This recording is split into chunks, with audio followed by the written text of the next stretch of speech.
Magfence system is our newest system, one of our hottest tools of the year by Wood Magazine, and I'd love to show you what this system's all about. It's all built upon the mag jig, which makes it even more versatile. We've talked about the fact that with mag jigs, you simply drill a hole in a piece of wood, drop it in and build your own jigs and fixtures.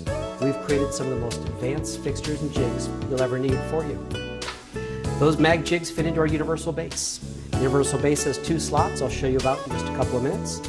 It has holes in it designed to accept the 30mm mag jigs just that quickly and easily.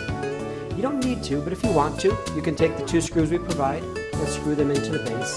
That way if you do turn them upside down or do use them vertically, the magnets don't fall out. Brass inserts. This gives you the ability to use these for a long time, because when you put your fixtures in place, you will want to screw them in. You want to make sure this lasts you for as long as possible.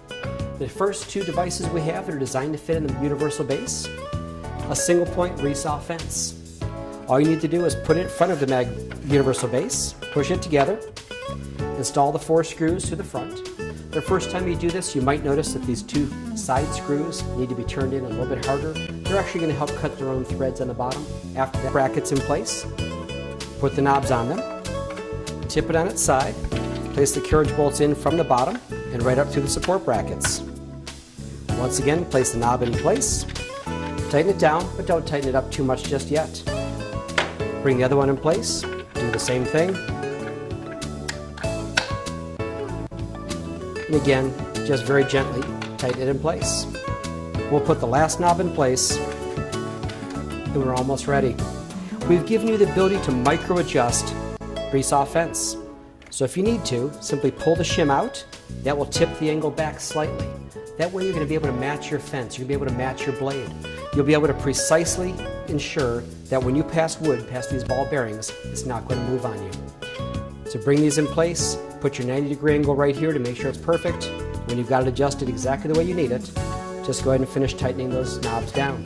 Also notice we've got about a 7.5-degree chamfer on each side. It's a perfect opportunity to account for blade drift.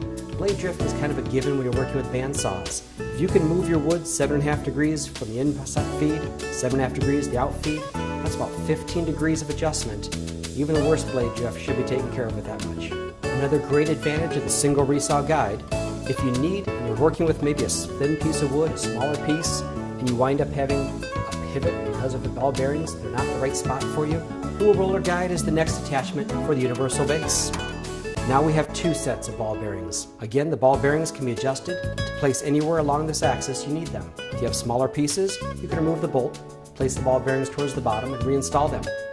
With 2 sets of ball bearings, you'll have exceptional support when you are running those tall pieces, such as a raised panel door through a table saw, such as edge joining on your joiner planer.